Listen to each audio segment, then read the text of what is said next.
Assalamualaikum warahmatullahi wabarakatuh to my lecturer and my fellow classmates. My name is Muhammad Imam Faruqi bin Muhammad Effendi from the class KBA 2492B, and today I will be presenting on the work from home performance in Malaysia. It is a known fact that the current COVID-19 pandemic has bring a lot of problems to the economy sector. One of the causes for those problems are due to the work from home performance, which was introduced in the early March of the year 2020. It was created in order to avoid any more spreading of the COVID-19 virus to the mass public, and even so, the movement control order had affected many sides greatly, including the economy. Many companies had faced a lot of problems, such as in their sales, resources, workforce, and others. Even so, the work from home order can be considered as a reasonable thing to be done due to the increased workplace cluster of COVID-19 virus before the work from home order had been launched, which may have endangered many others, especially workplaces that involve a lot of workers. Now, I will be presenting on the factors leading to the creation of the work from home order. There are many factors leading to the creation of the work from home order, and one of the factors is none other than to contain the spread of the COVID-19 virus. With the MCO being introduced, the spread of the COVID-19 virus can be controlled so that the spread can be kept to the minimum, which may help others to be more aware or careful from catching the disease. There were also orders that have been stated that only some of the important premises are allowed to be open during the period of the MCO, while others were demanded to be closed. This in turn had led to many workers to be forced to work from their home. The next reason is that it must be done so that the movement of the workers can be reduced. By reducing the movement of the workers, it is believed that it can help in reducing the outbreak of the virus. Places with many workers, such as the factories and business premises, have a lot of workers, which may lead to a workplace cluster to be created. Therefore, reducing their movement, the virus can be contained and lead to lesser spread of the virus. Plus, it will be much easier to detect those who are infected when there are lesser people involved in the cluster, and therefore help in stopping the spread of the virus. Another reason is that it is to ensure a more remote workplace for the workers. By releasing the order to work from home, it would be easier to create a more remote workplace for workers to work with. In a confined space such as the office, where many of their colleagues who had wandered from one place to another could have been infected by the virus, thus being exposed to the spreading of virus without themselves knowing of it. By following the order, such event could be avoided, and no employees may be infected unintentionally by a carrier of the virus. Next, I will be presenting on the effect of the work from home order. Even though the order must be followed by everyone, there are not many others that are able to work at their home. A survey done by the Department of Statistics had reported that only 44% of the workers surveyed were able to work from their home. However, those workers are those who work under a public or private employer, therefore receiving regular wages. This put them in the most common employment type in Malaysia, which is about 74% of total employment as of 2019. In contrast, there is about 1 in every 4 self-employed people that was surveyed were actually able to work from home. Other than that, it was also reported in the survey that there are also those that lose their job. Due to this, the official unemployment figure in March 2020 was recorded at 3.9% and had risen to 5% in April 2020.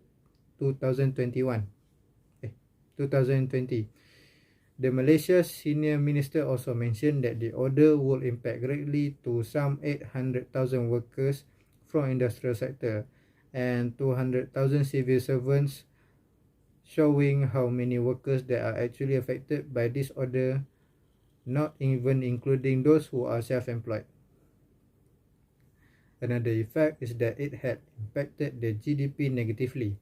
It was said by the Minister of Finance, Tengku Datuk Seri Zafrul Abdul Aziz, that during the first MCO, which was from March 18 to May 3, 2020, Malaysia had lost about 2.4 billion ringgit daily, while during the second MCO, which was from January 13 to February 18, 2021, Malaysia had lost an estimated amount of 300 to 400 million ringgit daily.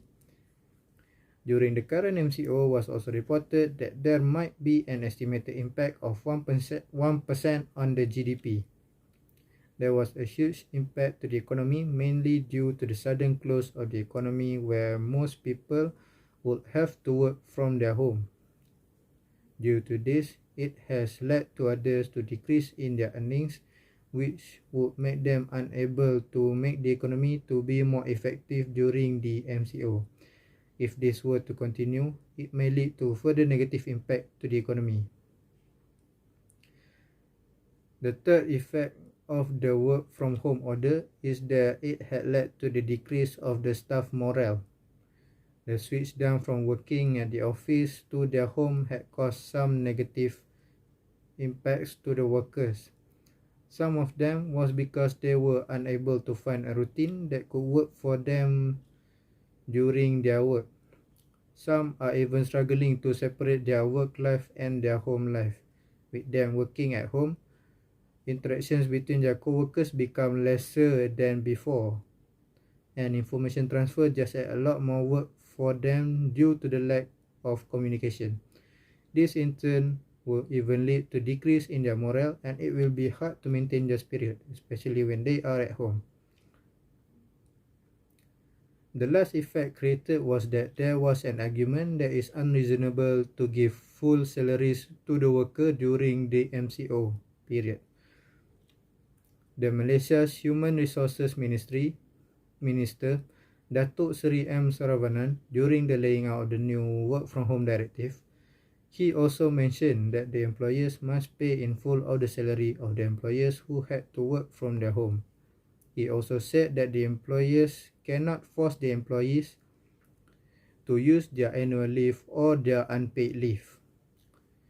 Facing this issue, Shamsuddin from the Malaysian Employers Federation had claimed it will be impossible in doing that task and expecting the employers to comply with it.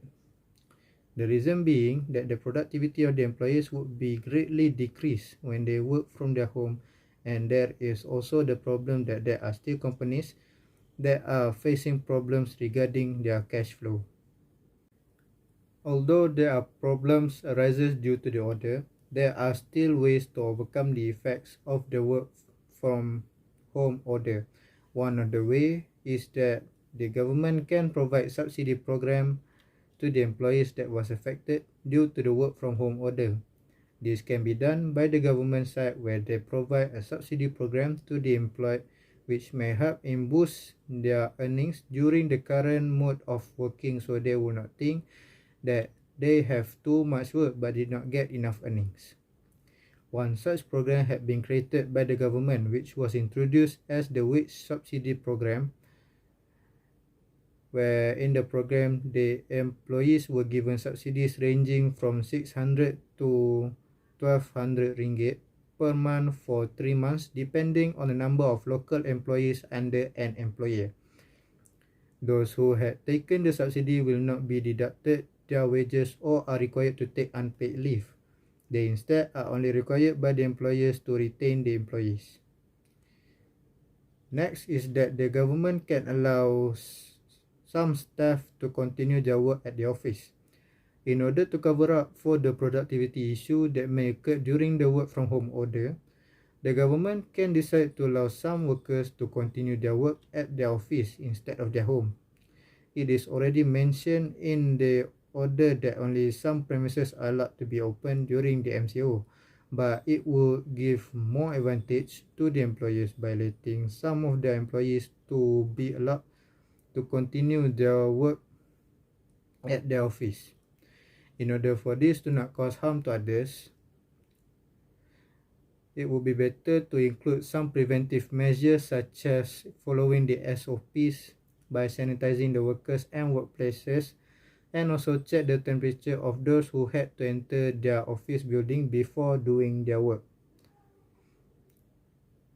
Lastly, we can start to adapt the work from home practice as the new normal, adapting with how things are currently going and considering adopting the current work from home order as the new normal is also one way that can be taken to overcome the morale and productivity issue.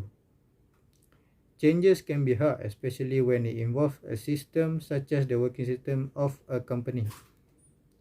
Even so, it does not mean that it is impossible to change, just that it may take a while for people to adapt with it. A survey that was carried out by the UNDP Accelerated Lab Malaysia had shown that 83% of the employers surveyed said that they may adopt the work from home practice as the new normal.